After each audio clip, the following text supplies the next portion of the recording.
Hello, everyone, and welcome to our first Facebook Live with the Story Choreography Project. My name is Carolyn Guido-Clifford, and I'm the Director of Education and Community Engagement here at Cincinnati Ballet, and I am also your guide in the Story Choreography Project. If you are following along with our system and our plan, you are in your inspiration phase. I hope you're having fun answering questions, learning about people in your community or in your neighborhood, and finding that inspiration for the next piece of your project. Today, I'm really excited to introduce our guest choreographer, Taylor Carrasco, who is one of our company dancers and also is choreographed for Cincinnati Ballet. We want to encourage you to drop any questions you might have in the comments, and we will be sure to get those answered. Today, we're primarily going to be talking about the theme of inspiration, but we're also going to learn a little bit more about Taylor and his process and how he gets inspired. And if you have any questions for me about your process, please feel free to drop them in the comments. But let us give Taylor a really warm welcome to our Facebook Live interview. Hi, Taylor. Welcome. Hi, Carolyn. Thank you so much. I'm so excited to be here. We are psyched to have you. So we're just going to jump right in, okay? So we're working with a lot of different types of people who are out there choreographing in our community right now. And so we want to know from you, what does the word choreography mean to you? How do you define the word choreography? Oh, goodness. It's a big thing to define, but to kind of put it simply in my head, choreography is crafting movement. You know, we can all dance and wiggle and enjoy ourselves, but when you're really sitting down and remembering steps 1, 2, 3 and stringing them together for a specific reason, whether that reason be because it feels good or that reason is because you're trying to tell a story with those 3 steps, but solidifying those 3 and putting them in order, I think that's what I call choreography. Great. Can we talk a little bit about your journey to become a choreographer? How did you start from becoming a dancer to diving into the world of choreography? Absolutely. So I went to students who get to choreograph a little piece on some of our classmates. So that was kind of my first toe dipped into the water, if you will. And I caught the bug. You know, it was just...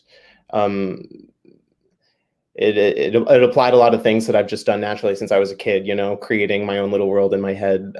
So I was in love with it ever since. And then there was a similar program here at Cincinnati Ballet where you could create a little informal piece on the second company. So that was really what made me take my step into professional choreography. Great. Well, so we've got some non-dancers here, and I'm still a little bit new to the company. So do you mind explaining some of the words you just said? What is the second company? What does that mean to Cincinnati Ballet? Absolutely. So we have Cincinnati Ballet's main company, but we also have something called the second company, which I went through after high school.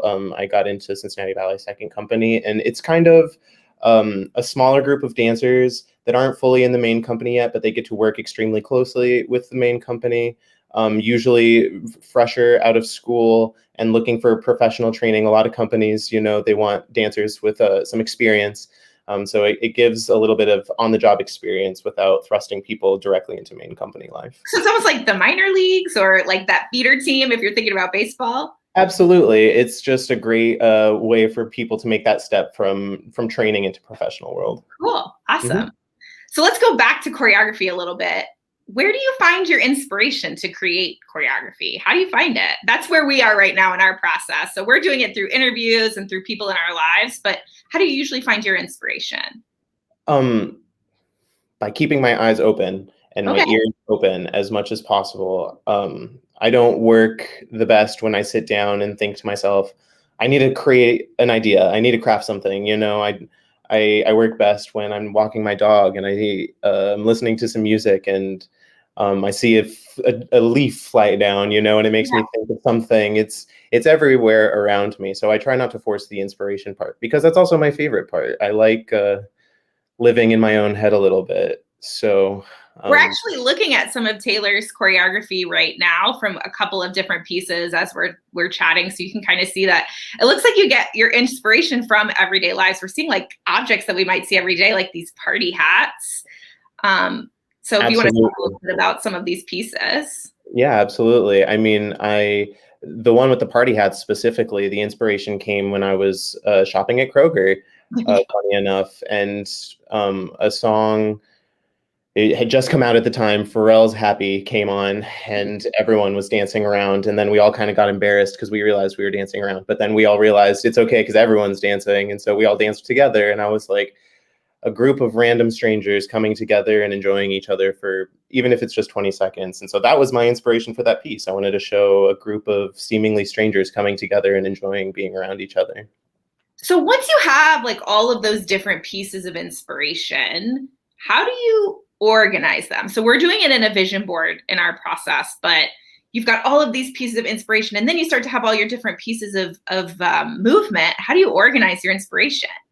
I start similarly to a vision board. I take a lot of notes, both like on my phone notes app. I'll be laying in bed and I'll think of an order of songs and I'll jot it down really quickly. Or I also have a notebook that I write a lot of my ideas down in. And I let it be very rough draft at first. When I'm having ideas, I write it all down.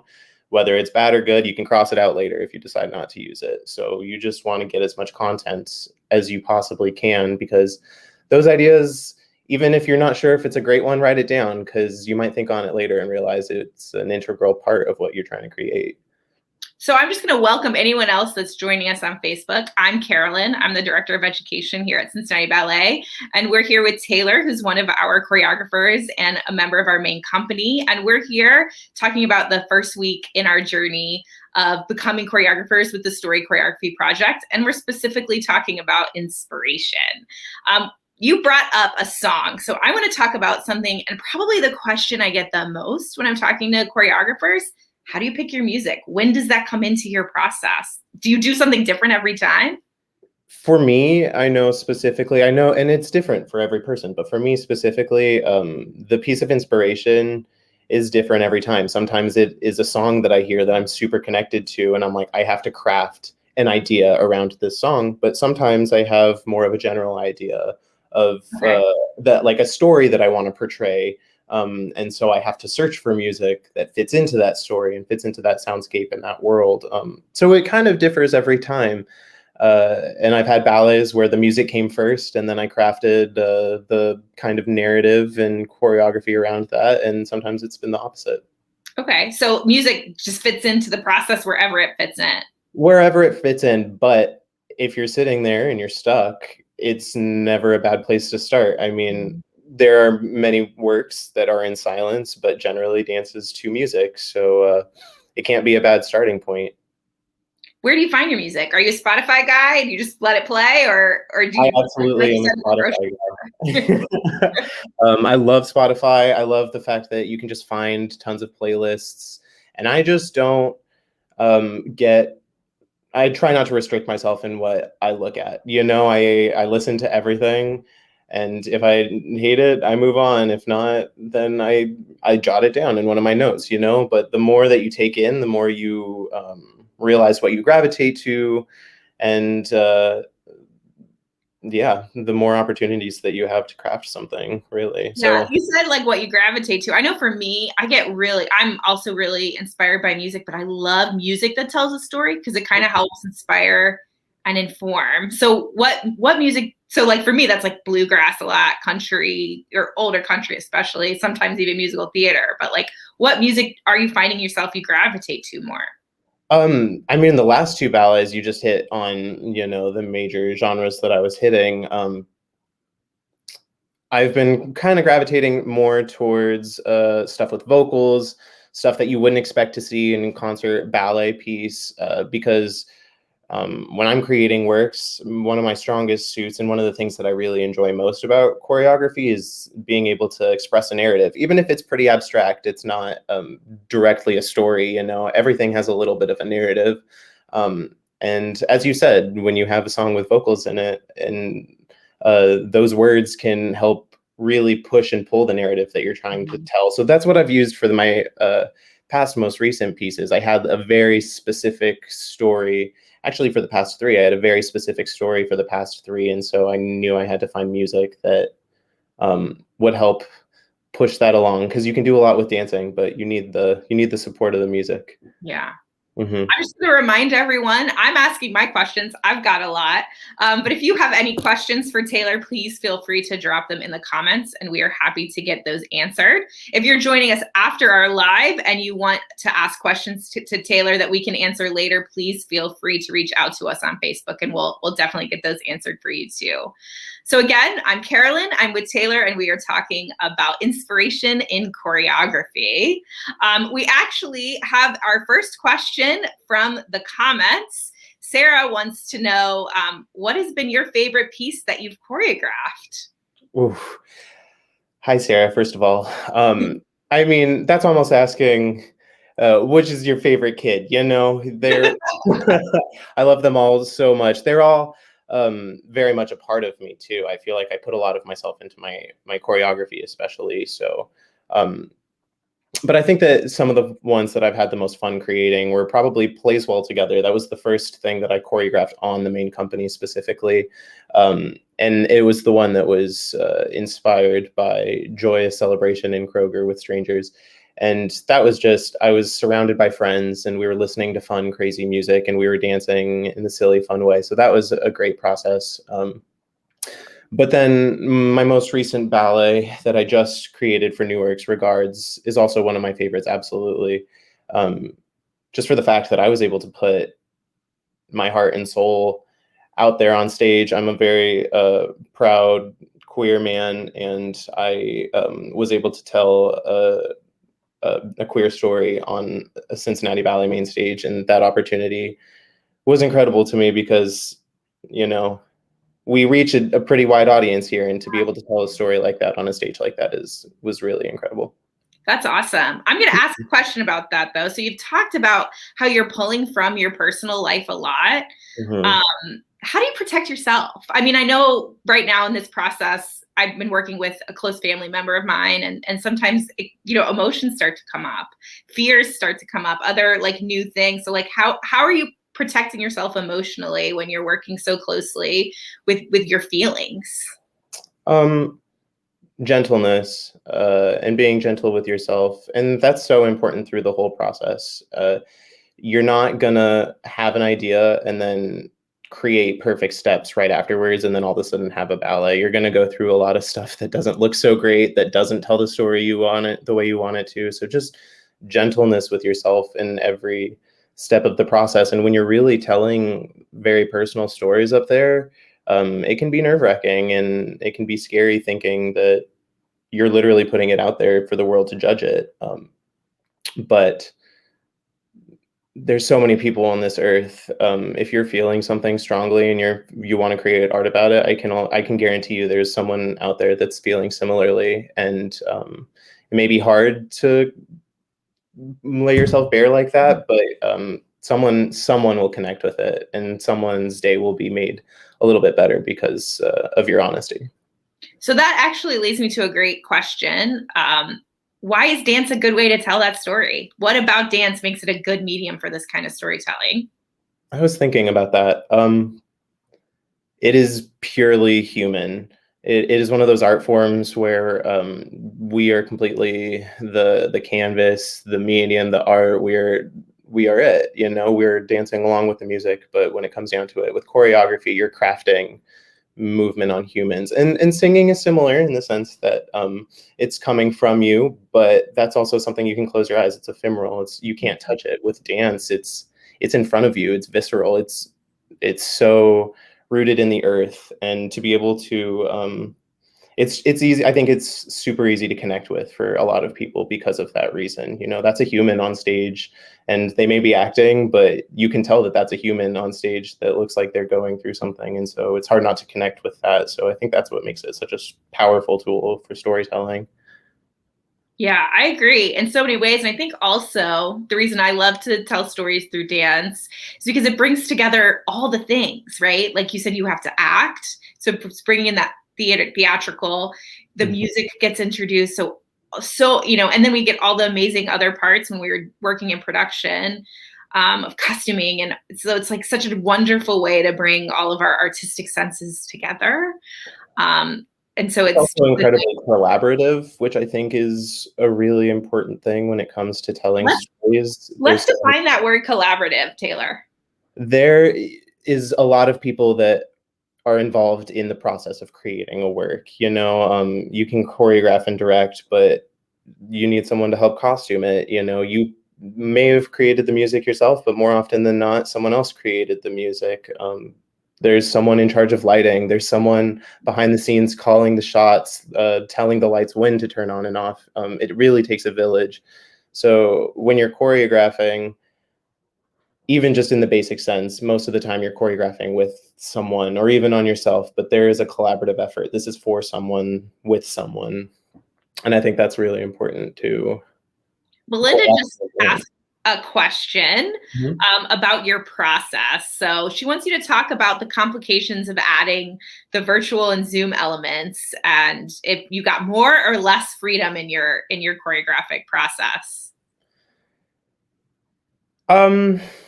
I have known this about me personally since I was a kid. I work best under a prompt. If you give me a blank piece of paper and say, do what you want, I can get stressed and overthink it and create a blob. But if I have a slight prompt, it forces a little more creativity for me. So I think that in the beginning, the world was my oyster. And so I came up with something that was awesome and crazy and kooky. And then when working during the pandemic and starting the rehearsal process through a computer screen while we're all in our homes, it forced me to structure the piece differently than I ever would have. I mean, we couldn't be within 6 feet of each other unless we were agreed to partner and stuff. So there was a lot of structure to work around, but I think that it helped push a little bit of extra creativity because you have to come up with ways to get around that. Right. And then it opens up a whole new door that you didn't even know was there. Right. Wow. That's so crazy to think about how we've all changed the way that we work this year. Absolutely. Yeah. So again, I'm Carolyn. I'm here with Cincinnati Ballet and with Taylor, and we are talking about inspiration in the choreographic process. So you talked a little bit about how sometimes restriction helps you. I would love to hear about a time that you've worked through being uninspired. It happens. It can happen pretty frequently, especially when you're getting the opportunities as I am now. When I was first starting out, an opportunity was a dime a dozen, or no, it wasn't a dime a dozen nearly. So I had a ton of ideas. I was ready. But the more opportunities you have to create, the more you have to search. And I think this really goes back to just where I find my inspiration in the first place. If I'm really stuck in a rut, I I shelf it. I don't think about it, and I go on with my life. And that can be a little bit stressful too. I'm a little bit of a procrastinator, so it kind of fits in with my lifestyle. But sometimes you just need to shelf it and not force it, because the minute that you actually exhale and relax and release the stress of needing to create something, that's when inspiration will hit. That's when you'll see something on the street that you're like, oh my goodness, that movement was cool. Or you'll see two people having a funny conversation on the street and you'll be like, oh, isn't that a cool interaction that I would love to recreate? So just relaxing into it. And it goes right back to that whole gentleness with yourself too. Awesome. Mhm. So Maureen has a question. She wants to know if it's hard for you to get your story across with collaboration. How do you get other people to see your vision? That's a great question. That's a great question. And I think that the best way I can describe it is trust. I have this conversation with my partner a lot. He's great and he's an artist, but when you have an idea in your head, especially when you're a dancer and you don't use your words to express yourself generally, explaining it to people in the imagination and inspiration phase can be really hard. But trusting your vision, even and if someone has questions about it, don't get angry. They may not be fully understanding it, and being patient with other people when you're trying to explain your ideas. And they may bring up problems, and you may not know how to fix those problems. So not being afraid to take suggestions as well. Because you can get really confident in an idea and then just really be staunch. But listening to other people as much as possible can really help. Even if you hear their advice and you're like, no, I actually know what I want to do. Sometimes that's a little bit of a help too. But being really, all of this goes back, being gentle with yourself and being gentle with other people, because they really will help you flesh out the idea, even if it's pointing out what you don't want. Do you ever share your journals or your vision board with your dancers or with any of the other staff? Or is that something that you like to keep to yourself? That's a little bit more personal for myself. Yeah. It's usually when I start to get the idea, and when I start to create, by that point, I usually have it fleshed out enough that I can conversationally explain what I'm about to create.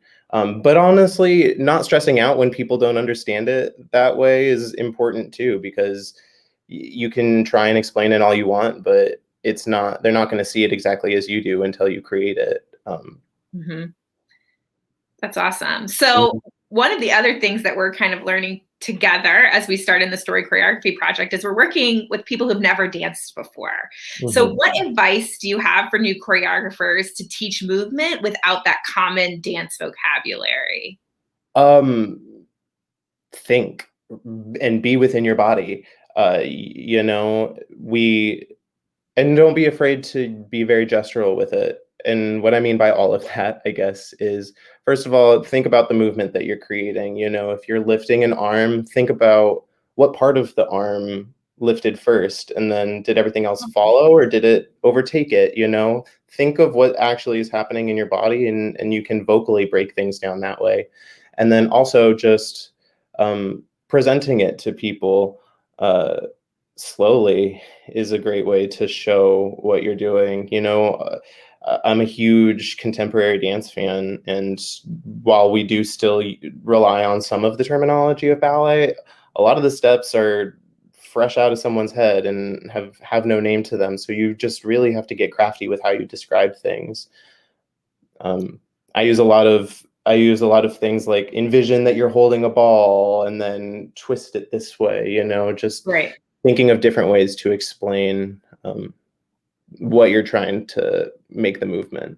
Yeah, I think the biggest thing I'm getting from you is you have a really keen eye or ear for observation. And so I hope that our people who are embarking on this journey with us really do and take Taylor's advice and keep their eyes and ears open. Yeah, we have a process for you to follow, but so much of what we do as artists is reflecting the world around us. And so we have to have our eyes and ears open to that world. We have a question from Tim. He wants to know, who has been your inspiration as a choreographer?